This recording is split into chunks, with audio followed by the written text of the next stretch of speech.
Ready? Let's roll. The Plaquemines Parish Port Harbor Internal District as sole governing authority of the Port of Plaquemines will now be called to order at 4:36 PM. Machines are open. Roll call.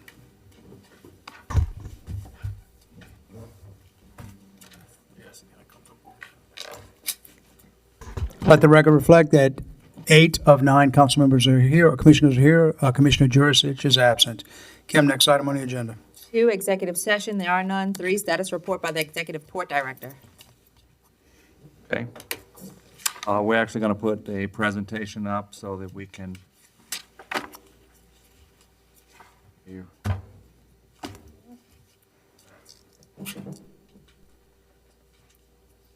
There we go. Go to the first slide. That's the wrong one. That's the,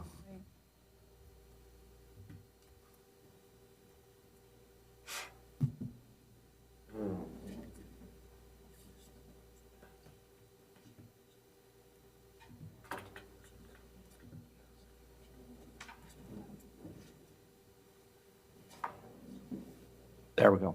Okay.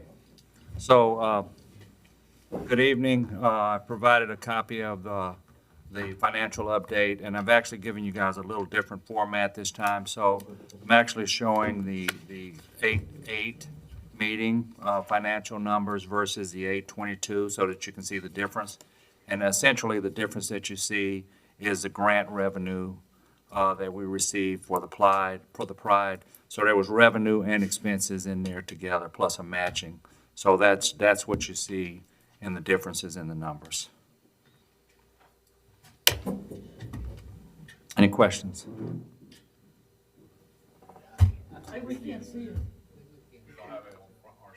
Okay. No, just keep going.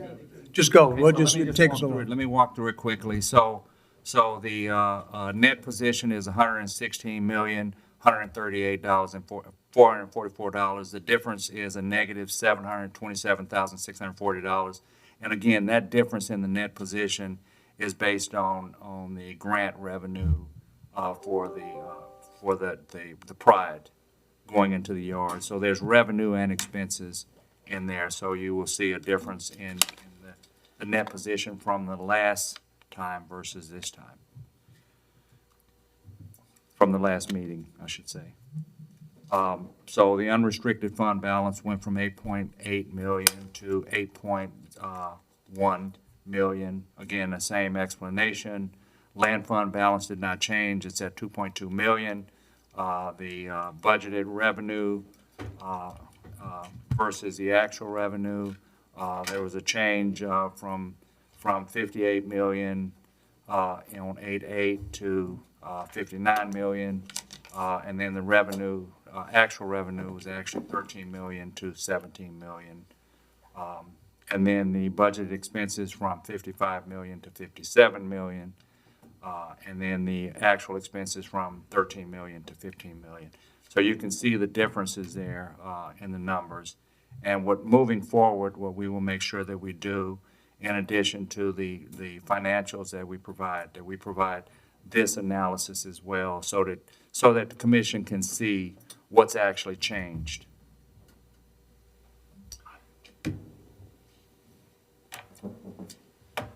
All right, any questions? Next slide. Again, grants, almost $70 million over the last 18 months. As of right now, we are waiting on a $23.8 million CRISI grant that should be awarded within the next couple of months. We're hopeful that we will be successful there. That is for the 11-mile rail extension project. We're also waiting on a $13.9 million grant request for PIDP, and that's for actually purchasing land for the container terminal. Next item, the port will be the recipient of that $7.4 million of the RAISE grant. There was questions on whether the port will be the recipient or the state, and we have clarified that the port can and will be the recipient, as well as the $18.6 million grant for the replacement of the port, the Point Lahans ferry replacement. So both of those grants, the port will be the recipient, not DOTD. Lastly, we did have a meeting this week with Reverend Edwards and the parish to talk about the White Ditch to Braithway levy matching grant. So we're looking for opportunities there to figure out, you know, if we could find some funds for that levy program. And then we're also looking for additional funds to do a gravel road on top of the levee, that 4-mile stretch at White Ditch.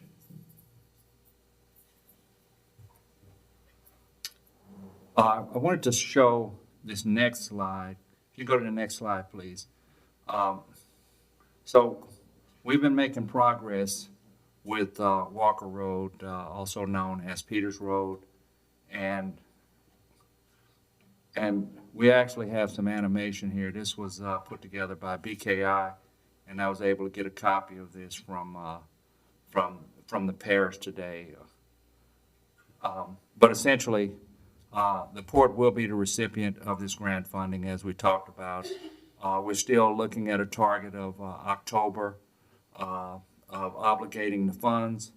And the significance of that is that the grant that we have for the Point Lahash Ferry landing replacement, there was questions on whether the port would be the recipient or DOTD. And we've been waiting for about 14 months to move that project forward. We know that we have a deadline until the end of '25 to actually obligate the funding. We could extend that, but we just want to be very careful and very diligent to keep the projects moving so that we don't lose any grant funding that we've worked hard to get. Again, groundbreaking third quarter '26, and then completion target fourth quarter '27. Those are very aggressive dates, but we've sat down with the parish and we felt like we need to be aggressive because this project has been out there for a long time. By any chance, can you run the animation on it? It's running on this end, but it's not running. Okay, so essentially what we've received, and we'll send a copy to everyone, is a digital, actually video clip of the Walker Road Bridge and what it would look like. So it's an animation, and it really gives a good perspective on what we're planning for. So we'll make sure that everybody get a copy of that.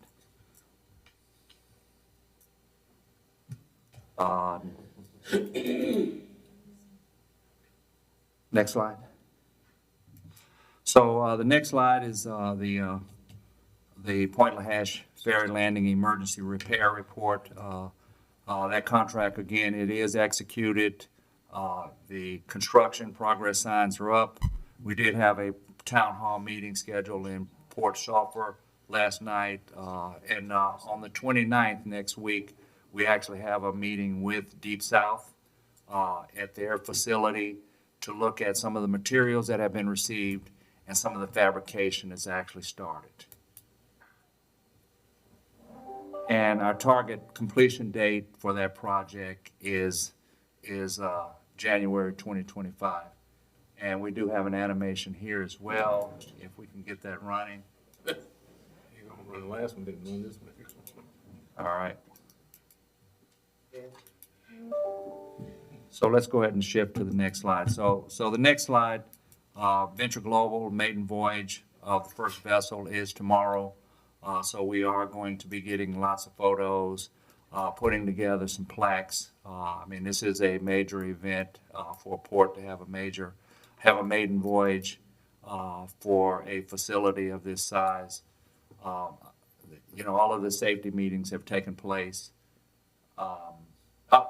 Actually, you guys can see the animation of the Point Lahash Ferry Landing. Well, that blue one. Sorry for the delay. That's the You salt. don't think it's that blue? That's the salt. So we just wanted to give this animation because this is really the vision that we're seeing and what we're attempting to build to replace. So you telling me that you all actually gonna change the water blue like this? Only turns blue in the pen, right? There goes the conversion.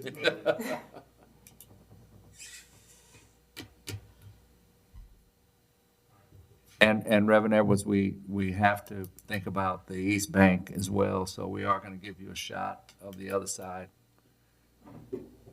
And what's the cost of this again? What's that? What is the cost of this again? What's the cost of the ferry landing emergency repair? $4.8 million for the emergency repair. Again, we're repairing everything above ground. And we will come back and we will put the permanent replacement in, and we will repurpose this for some other reason. I mean, we may very well put our emergency, our security boats there after we put the replacement in. But we're excited about it. This project is moving forward. And again, I know Reverend Edwards and myself and Commissioner LaFrance, we are going to Deep South on Thursday.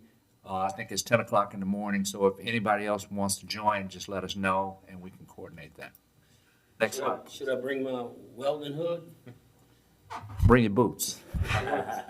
Safety glass. This, again, is very pretty and beautiful, but I can tell you, it doesn't excite our community until they see something really happen. It's a pretty design, you know, but much more than pretty, it's like fantasy. I wish the water could be as blue as that.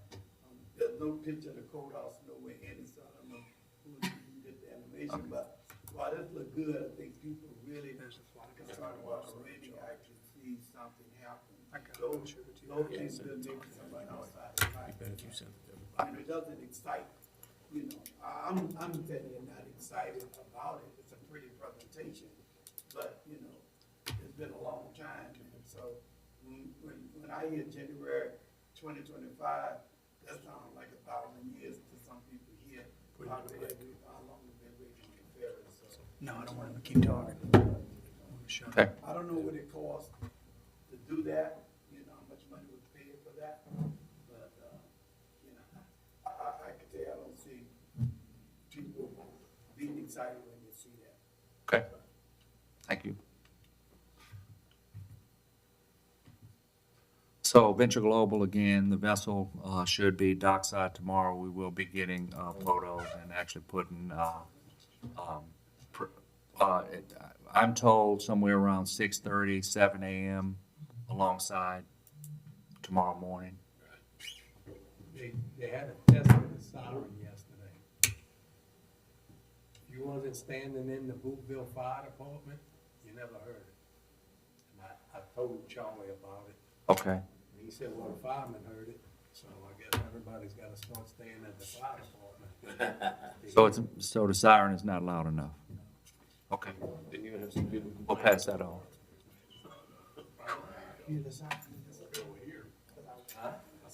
Hey, hey, let's reserve our questions till. Okay, the so- report director finishes. Next slide, please. SP off-ramp discussions are underway now. I'm hoping to have another communication tomorrow with SP. I think I've reported to everyone. I think everybody received a copy that we did have an AG request for information on SP, and we are complying with that. So we are working diligently to get that done. And this is the inquiry is not focused or pointed at the port. The other thing is Peters Road, we did have a very effective meeting last week with most of the major stakeholders. The next meeting is scheduled for September the 9th. And then there's already a stakeholder meeting scheduled tentatively for October the 1st as well. So that project is moving forward. We did see engineering designs. We did see an animation of what that is going to look like. I think most important is the Union Pacific was in the discussion with the city of Gretna, and we're making a lot of headway. Next slide, please.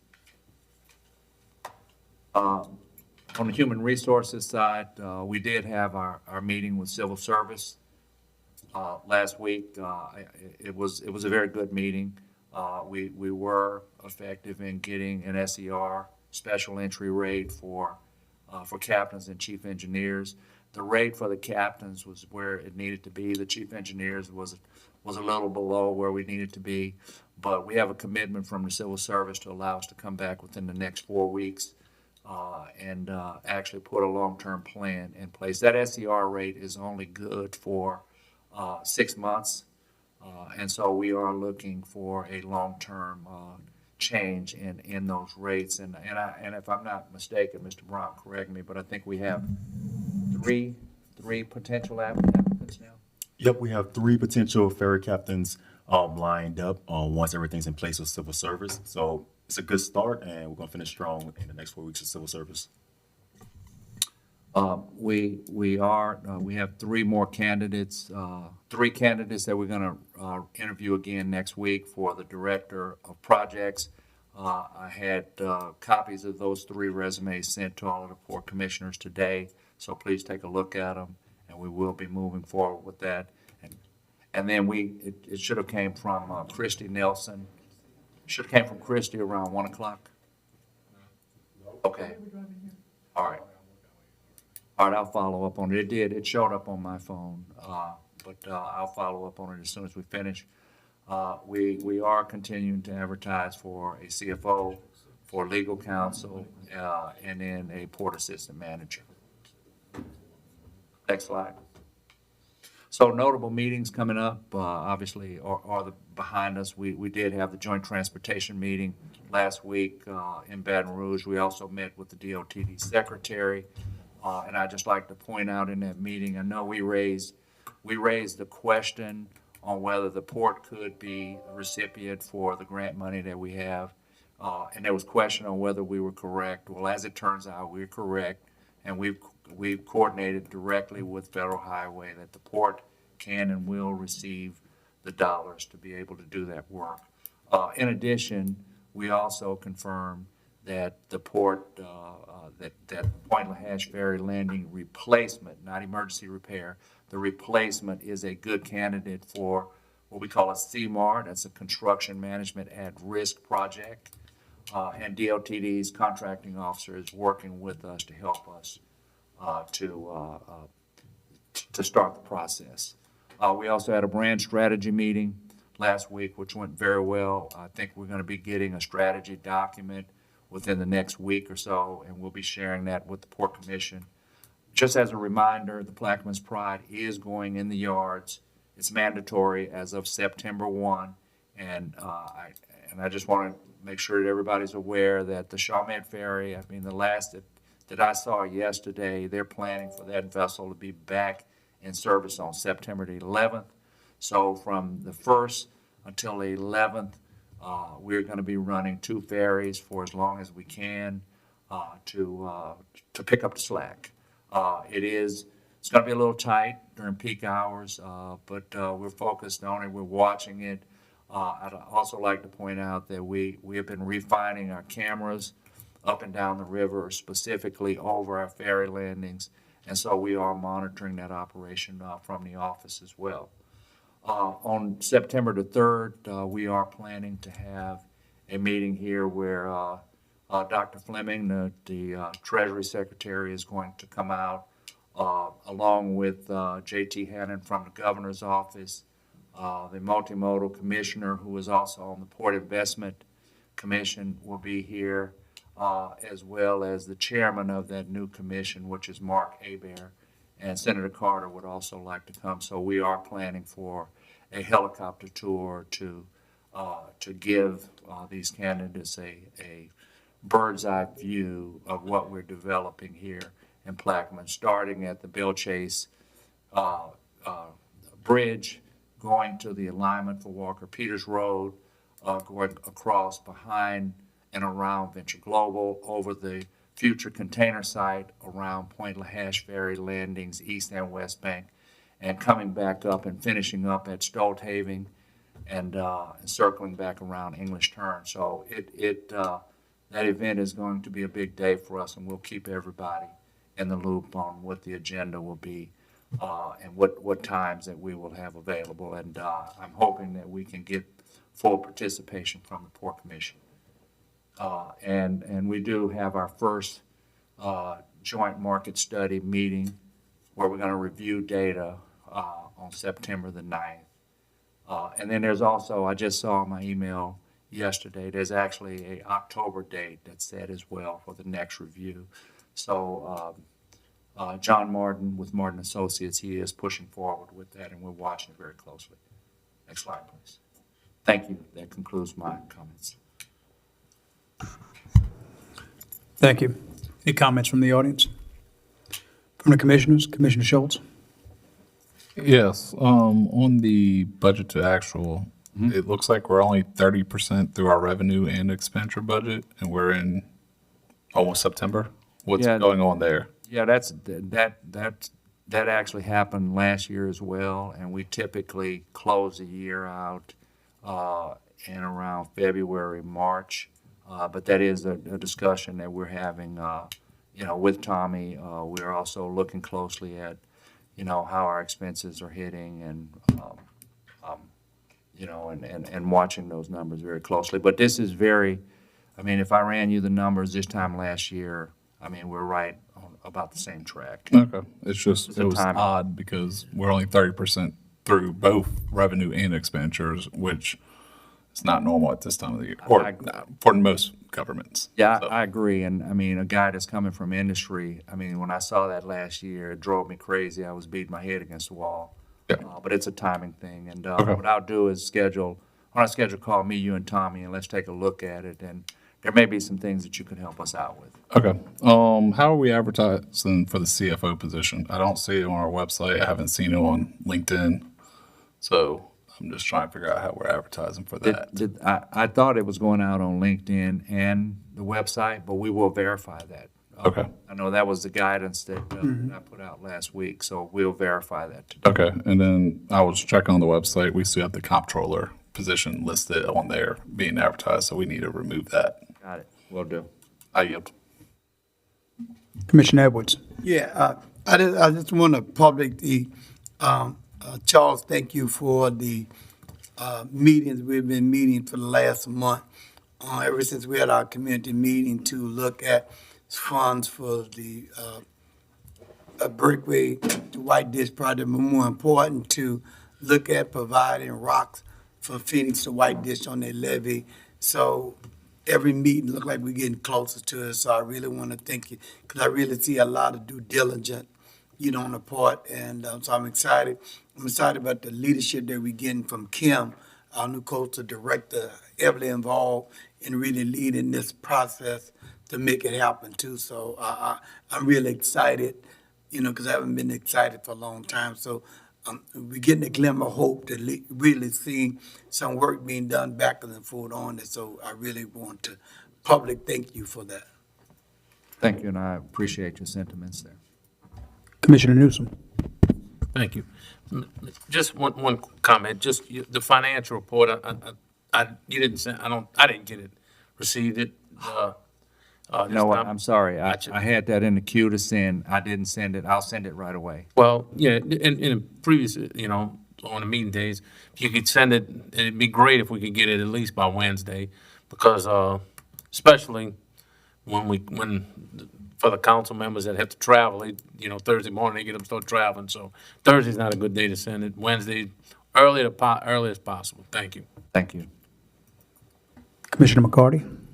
I'd like to request that we additionally advertise at the two associations for port management people, like IAMPE and the AAPA? Because you never know, somebody might be willing to relocate and they'll have a lot of port experience. Okay, thank you. We'll do that. Any other commissioners? Commissioner Schultz?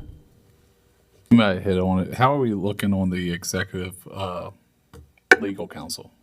So that, it's my understanding that is posted. I think we have. Yeah, it's posted. I know that. I've seen that on LinkedIn. And I reviewed posted. one resume, which looks pretty good. I think, what, is there one more? Okay, so it is, we're getting traction. Okay, I just want to make sure we're making traction. And the one that I reviewed, I'll make sure that I pass that on to the commission tonight. It's a great resume. Okay, thank you. And somebody local, somebody with government experience that I think could be. Kim, next item on the agenda. 4, bids and advertisements. 5, introduction of ordinances and resolutions. We have two, both from Commissioner Champagne, an ordinance authorizing Plaquemines Port Harbor and Terminal District to enter into a lease agreement with Bridget DeChristopher, owner of Bridget's Barber Shop, for a certain portion of the Popage Building South parking lot located at 8056 Highway 23, Bellchase, Louisiana, and otherwise to provide with respect thereto. An ordinance to amend and as amended readopt ordinance 23-100, adopted July 27th, 2023, by the Plaquemines Parish Council acting as the sole governing authority of the Plaquemines Port Harbor and Terminal District, authorizing Port Executive Director Charles D. Tillotson to enter into a cooperative endeavor agreement by and between the Plaquemines Port Harbor and Terminal District and the Plaquemines Parish Government for shared resources and services, and otherwise to provide with respect thereto. Thank you. Next item. 6, ordinances and resolutions on second reading and final passage. 6B, a resolution authorizing and directing the port chairman to extend the engineering consulting agreement with Kyle Associates LLC and otherwise to provide with respect thereto. Commissioner Champagne. I offer and ask for a second. Seconded by Commissioner Newsom.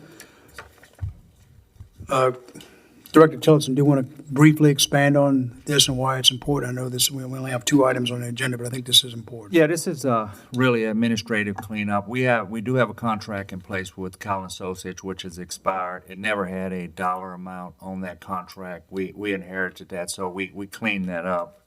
And we anticipate that it's going to cost, under this contract, about $140,000, which we should be done around March of 2025 to complete the water booster station. Essentially, Collins Associates, they are managing that project, and right now they have 2 contractors working under them. And we're probably about 30 days behind. We're looking at the end of February having that water booster station in place all the way to Port Sulphur. Thank you. I wanted you to expand on that because in light of what we're dealing with the saltwater wedge and how important this is. Any comments from the floor, from the commissioners? Machines are open. Oh, I got one. Commissioner Kognovich. You extending the contract to the executive director, Yes. says the port chairman. Well, that's obviously a mistake. When I'm. Yes. Kim, we need to go ahead and make, we need to make changes and offer what changes. Directing the port director to extend the engineering consulting, not the port chairman. Kim, can we make that change? So I offer with changes. Can I get a second?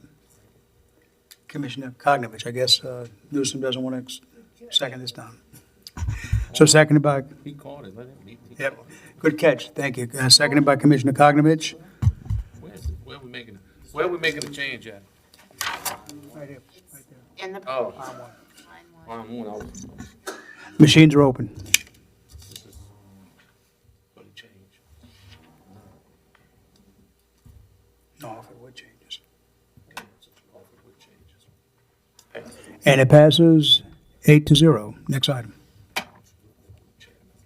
An ordinance authorizing Charles D. Tillotson, Executive Those are Director good of Plaquemines Port Harbor and Terminal District, to issue task order number 6 for Infinity Engineering to recreate the computer-aided drawings, recreate needed surveys, and start the Surface Transportation Board process for the 11-mile rail extension project, and to amend the 5-year capital improvements plan 11-mile railcade surveys project, and otherwise provide with respect thereto. Commissioner Champagne. I offer and ask for a second. Seconded by Commissioner McCarty. Again, Director, would you like to expand on this briefly? Just so Yes, people clearly yes, understand. thank you. We do have the proposal from Infinity. I think we're very clear on what needs to be done to get us a completed set of Phase 2 of the 11-mile extension proposal. I'm very confident with the information that they provided, and I think we are ready to move forward. And once if this is approved, before we get started, we will come back with a budget amendment, because we'd have to do that. Any comments from the floor? From the commissioners? Machines are open.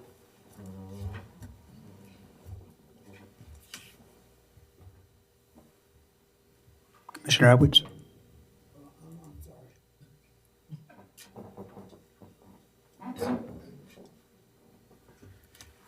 And the item passes, 7 in favor, 1 abstention.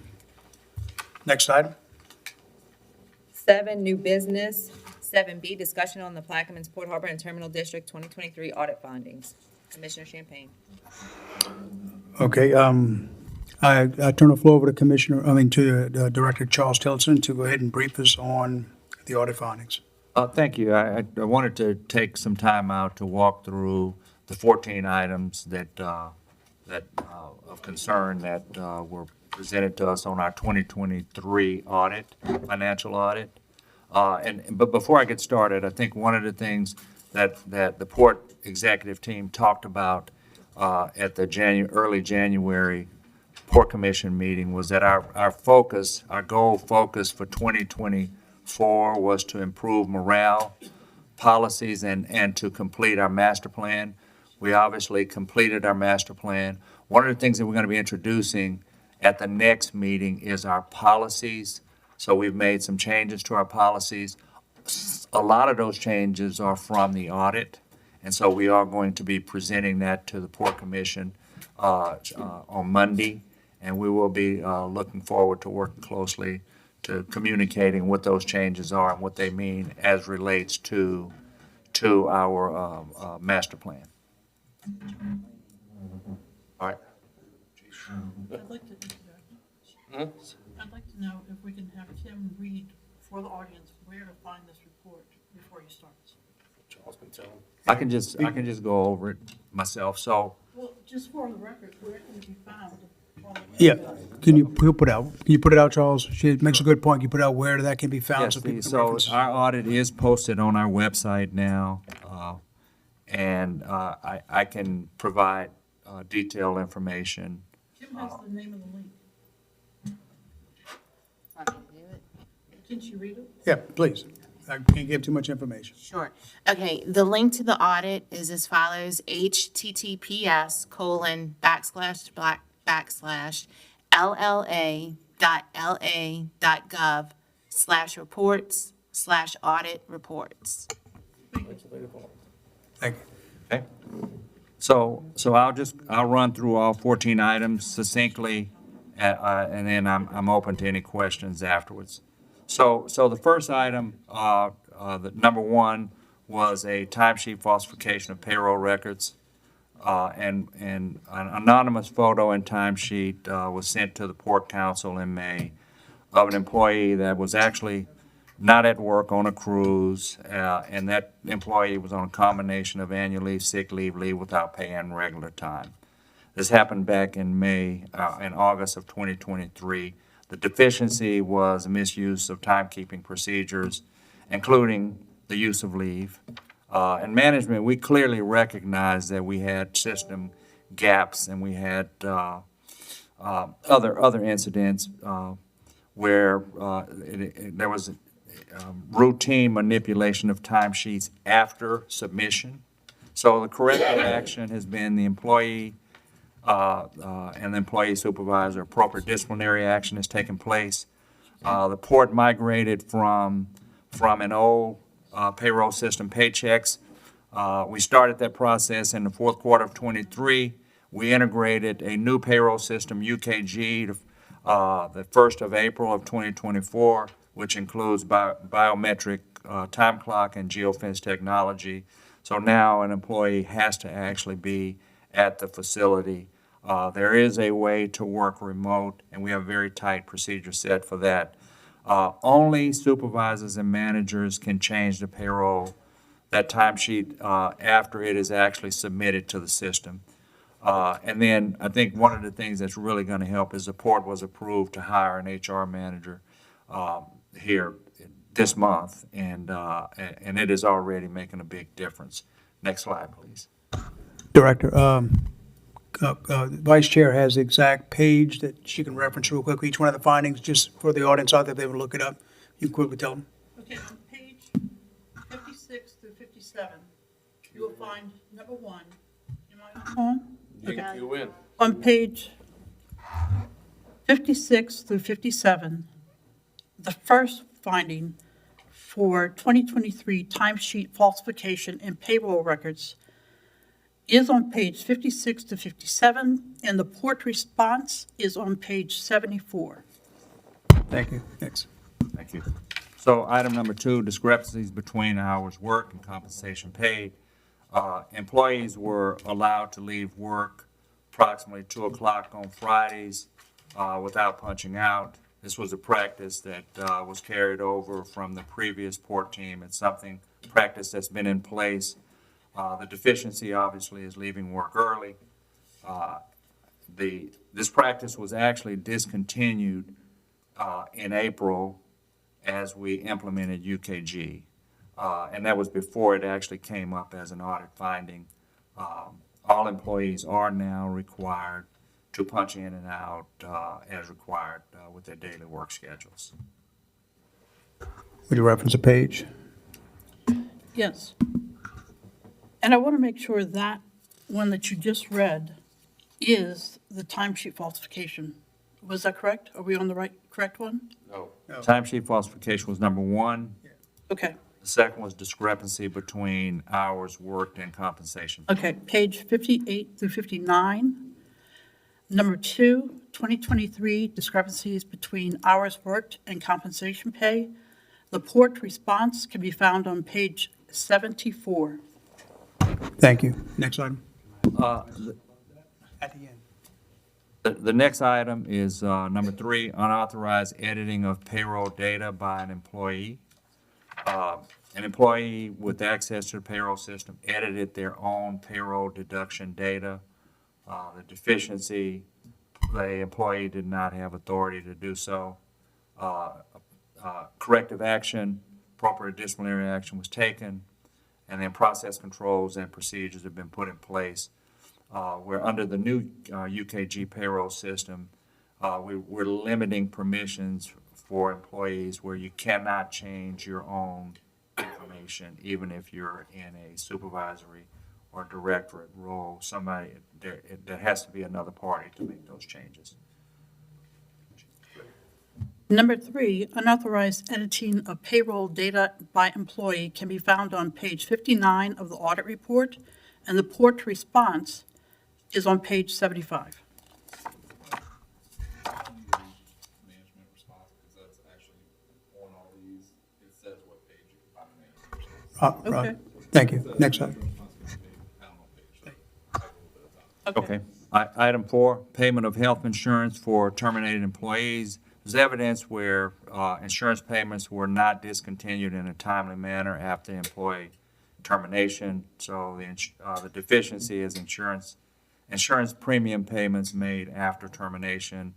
The ports, as a corrective action, we've introduced a checklist to prompt removal of separated and terminated employees from designated benefits lists.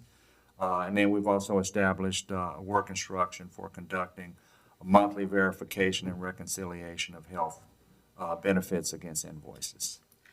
The payroll of health insurance and termination of employees can be found on page 60. Next item. Number 5, control and use of a signature stamp. So my stamp, the executive director stamp, was controlled by a secondary check signing authority. And I'd just like to point out for the record, that stamp was primarily used for reoccurring monthly insurance payments, quarterly retirement payments, support letters, civil service correspondences, and employee performance documents and form. And it was only used with my written authorization. And I will tell you that with this signature form now, I mean, I've actually pulled the deficiency is that secondary signer should not have the ability to have my stamp because there could be some fraud to take place, but I will point out that there were never any infractions of any type of check fraud. It was just the fact that the secondary signatory had the stamp in hand. So the stamp has been removed and destroyed. And now, as executive director, I am signing all of those administrative documents, probably on an average of half a dozen to a dozen on a daily basis of different administrative documents. The control and use of the signature stamp can be found on page 61 through 62. Next item.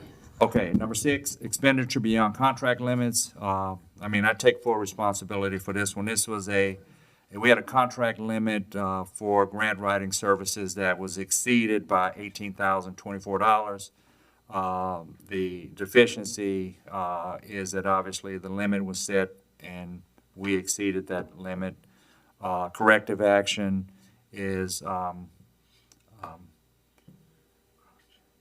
so at this point, we have taken all contracts and we have looked at contracts with spending limits, and we are checking those independently now and matching up our monthly, any payments that we're making with the limit that's left, the balance that's left due. I would like to point out that, we do have some contracts that have limits, we have some that do not, but we have spent some significant time in terms of really getting our arms around those contracts.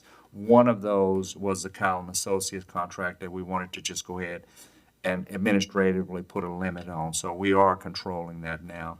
And the other thing I'd like to point out is that I did get a little aggressive on grant writing, and so that contract was the contract that actually was able to produce the $18 million grant for the Point LaHatch Ferry Landing replacement, as well as the engineering on the Walker Road Bridge, which was, another $7.4 million.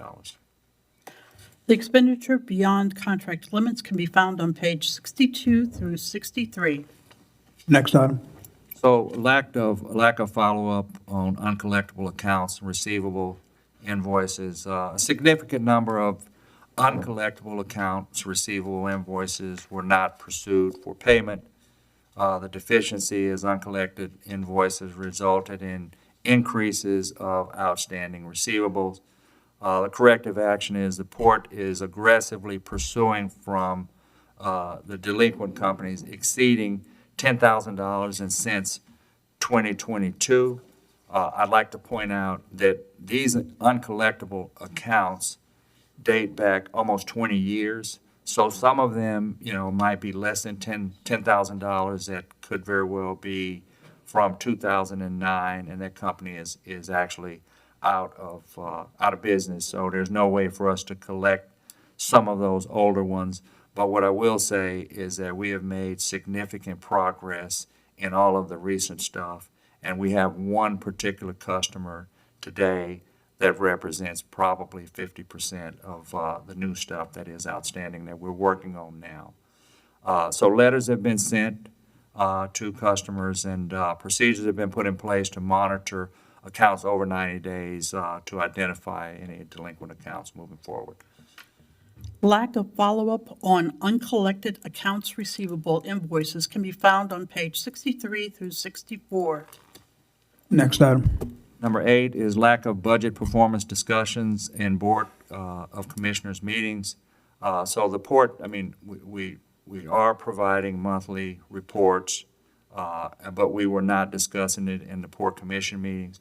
And as a result of this finding, this is why the port decided to put this presentation in place and to actually display not only starting off with the financials, but the other items as well. So not only can the commission see it and discuss the items as we did today, but also that the public could see.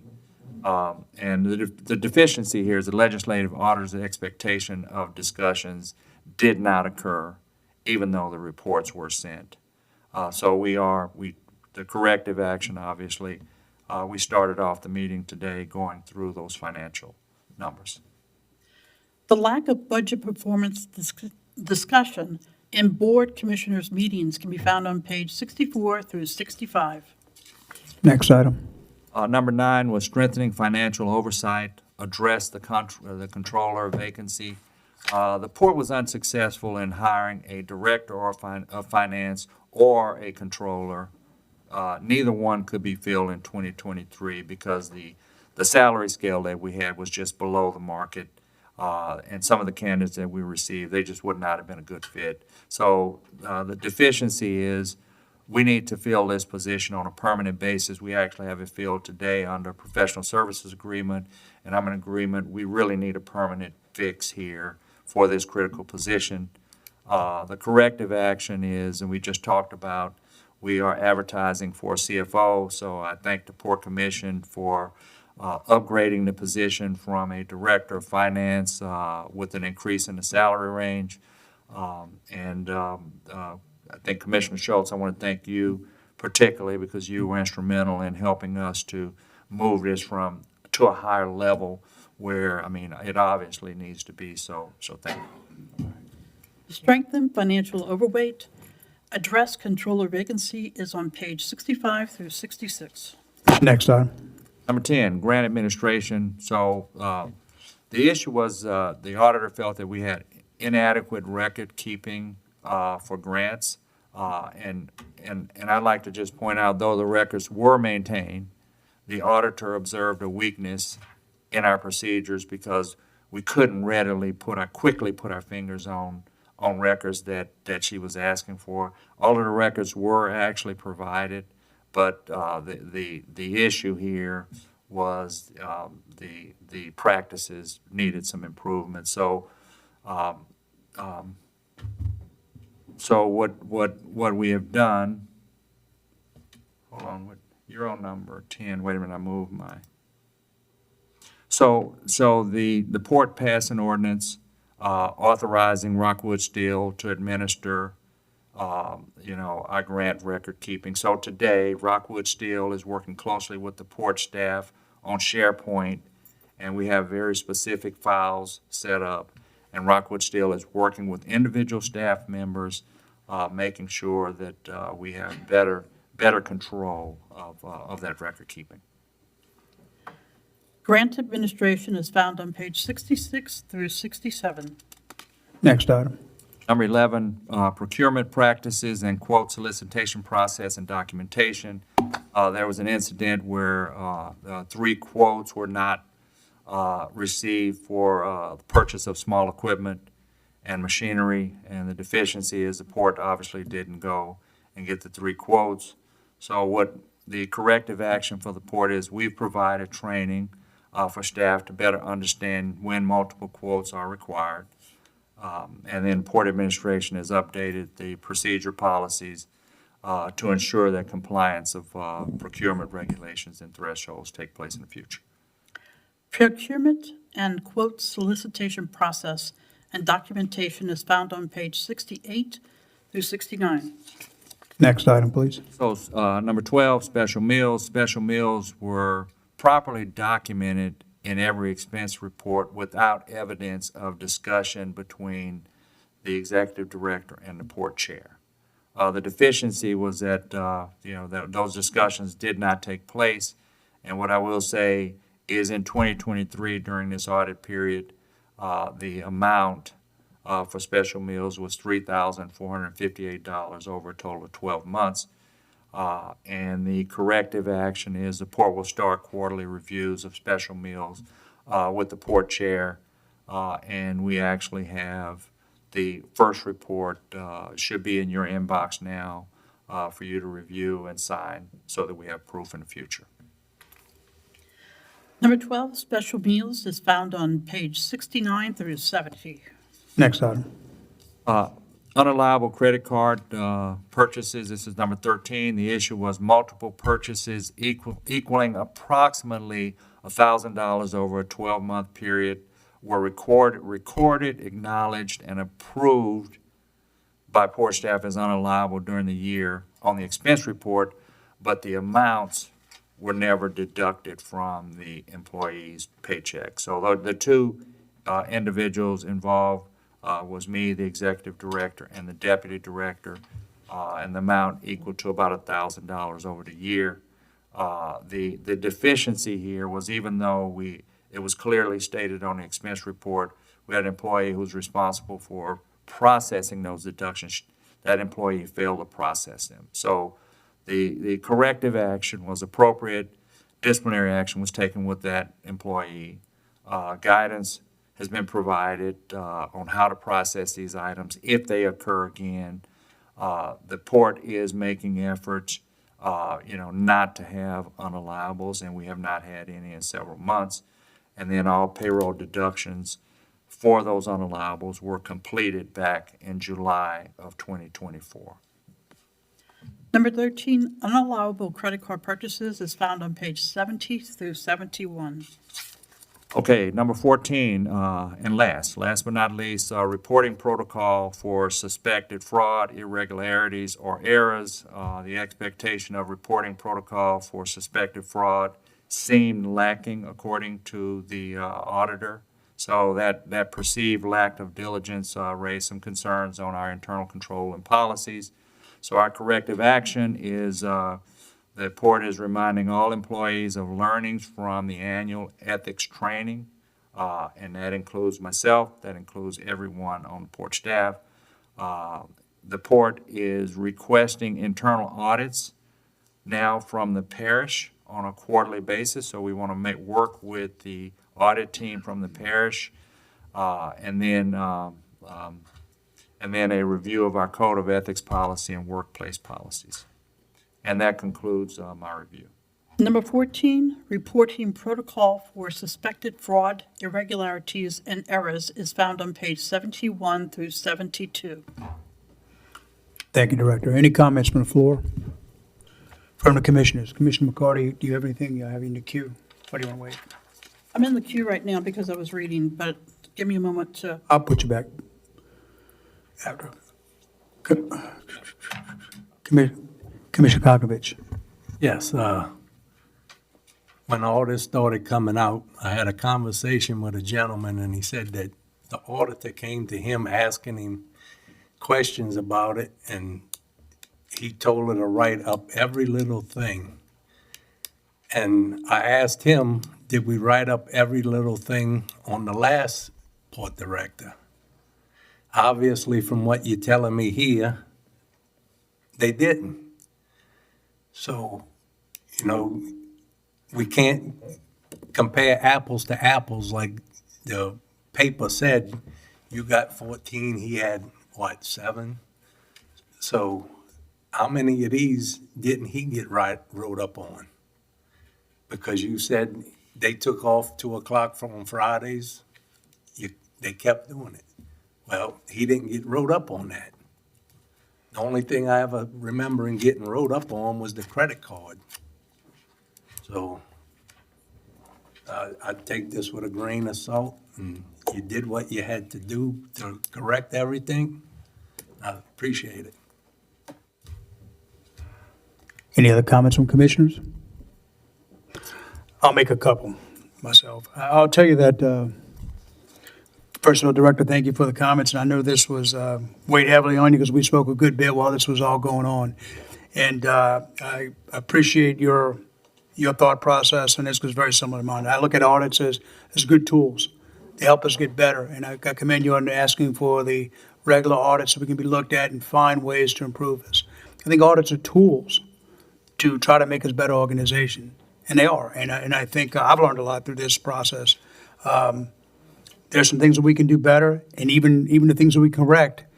I hope the auditor comes back and go, hey, you're doing good, but you can do better here, and even continue to improve. So that's the mark of a good organization doing that. But I will tell you, one of the things that this reminded me of is when we first came on board, we started looking at where we should focus, and we decided as a commission that we should focus on a master plan and a market study, because we wanted to lead from the front and be the head port. And you said, look, I really need to work on some house cleaning. I have some issues. You identified those early on. We told you that can wait. So I see where some of those issues, they got to dwell a bit. We did do a great job on the market study and the master plan, but it came at a cost, and the audit's pointing out those things. So again, you recognize those early on, and you're taking the hit, but I get it. Like Commissioner Koknovich said, I take it with a grain of salt because these were things you pointed out that need to be looked at. I'll tell you, I think the auditor did a very detailed job. No hit on them. I appreciate them, and I think they do fine work. And I hope they continue to scrutinize us with that same level of professionalism, help us find these things and make us a strong port. I think most of the findings that were talked about, these were things you and I had talked about, and I know the chairman before me had talked about as well, and you were on them, but there's a process we had to go through. You have to deal with the civil service stuff, you have to go through the process. I was verbally made aware of some of these things before they happened, and others, I think you found out the hard way. Again, I think the intent of the audit, again, to drive the point home, is not to punish, not to bludgeon, but to improve. Now, I'll tell you, if some of these things happen again, that's a whole different story, but I have full faith and confidence in you. So I yield Commissioner Schultz. Yes, so, as somebody that does this for a living as an auditor and CPA and governmental audits, it's not a pretty audit, I'll say that. Last year, to go to Ms. Cognitiv's point, they had 7, 6 of them were resolved. This year, we had 1 repeat, which was the special meals. Some of them, hate to say it, it happens. I mean, it's life. I mean, I catch it sometimes. What our response is, like Commissioner Champagne said, if it happens again, now we have a serious problem. Some of these are obviously going to be corrected with the UKG and the restrictions put on read-only versus access for employees. The signature stamp, that's a big no-no, and like you say, you got rid of it. That's just a big, I mean, every company that I audit, if they have a signature stamp, it raises red flags. So, and then a lot of these will, I mean, 2 that you mentioned, Mr. Kognovich, obviously the Fridays were not written up last year, but also lack of budget performance discussion with board commissioners. We didn't start getting these until just, I went to the council meetings beforehand. Y'all never got those. So for years, they haven't been doing it. And those standards have been around from the state since 2016, I think. So for however many years that is, should have been going on. And last, that's why I pushed to do the CFO, because if you get somebody in there that knows what they're doing, quality, license, knows internal control, preferably from an audit background, but not necessarily, but they know how to implement internal controls. And obviously, any help I can give from my experience as an external auditor and internal auditor, I will gladly help out any way I can with the new CFO. Also, as chairman of the internal audit committee, obviously we'll sit down with myself, Mr. Newsom, Mr. Jurisic, sit down with you and come up with a plan over the next year, what areas we want to hit on, because we want to make sure we're being fair to the port and to the parish administration. We can't just pick and choose what we want to do and just target the port. So we want to try to set up audits that can hit both sides. That way we're being transparent and looking at everything, because if it's a problem on the port side, it could be a problem on the parish side, or vice versa. So, like I said, it's not a pretty audit. Not the most findings I've seen in one of my governmental audits. So I'm going to be honest about that. I mean, I've seen, fortunately, I think one last year I had 21 findings, so it's not abnormal. But like I said, if it happens again, we got more serious problems. But I think the new CFO, whoever that shall be, we need to clamp down on internal controls and figure out how we can go forward. I yield. Thank you, Commissioner Schultz. Commissioner McCarty. I plan to have more to say about this in the future. However, I think a lot of the problems that we've found in this audit are issues of checks and balances. And the checks and balances are things that are executive functions. Things that we assume you come to us with the knowledge of what to do and how to check on all these levels. And I have observed in the past that you do need people with more training to work for you. Once I asked you to find somebody that has your knowledge, and you said that's not my prerogative to ask you to do that.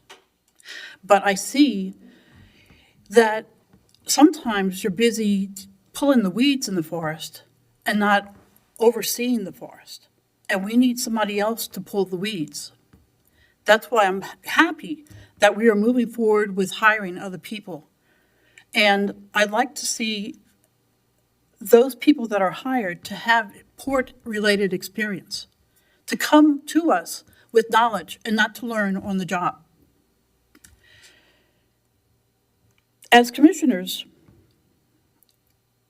we are perhaps at fault for not establishing key performance indicators, setting the goals more correctly,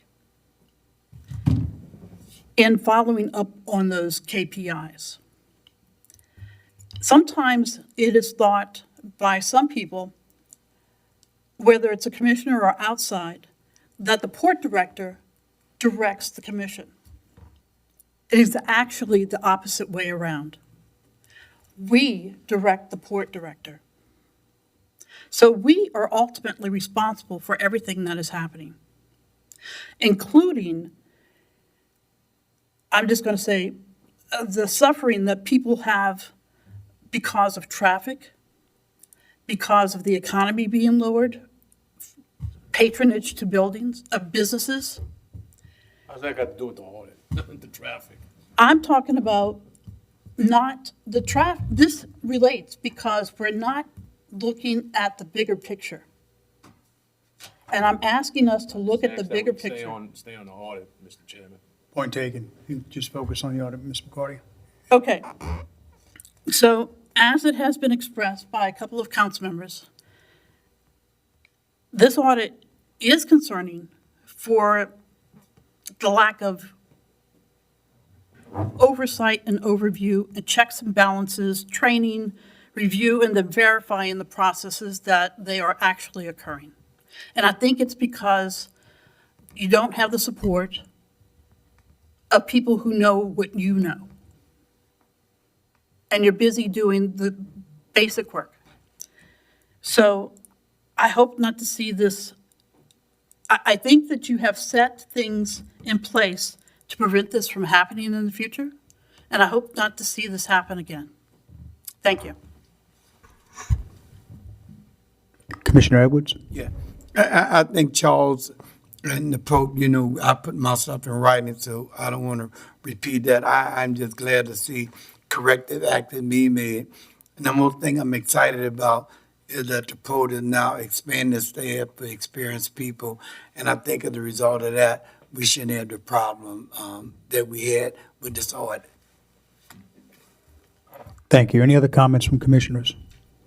Kim, next item on the agenda. Approval of the August 8th, 2024 regular meeting minutes. Offered by Commissioner Cognizant, seconded by Commissioner Newsom. Close enough. Came from down that way. Machines are open.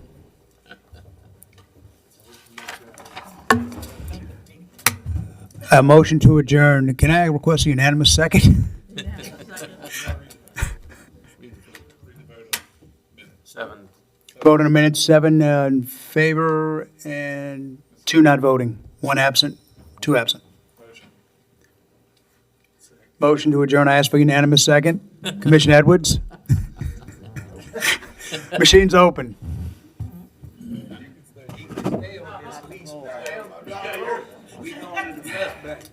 And it passes 6 in favor, 1 against, 2 not voting. Let the record reflect that the Plaquemines Parish Port Harbor Terminal District meeting has adjourned at 5:39 on Thursday, August 22nd.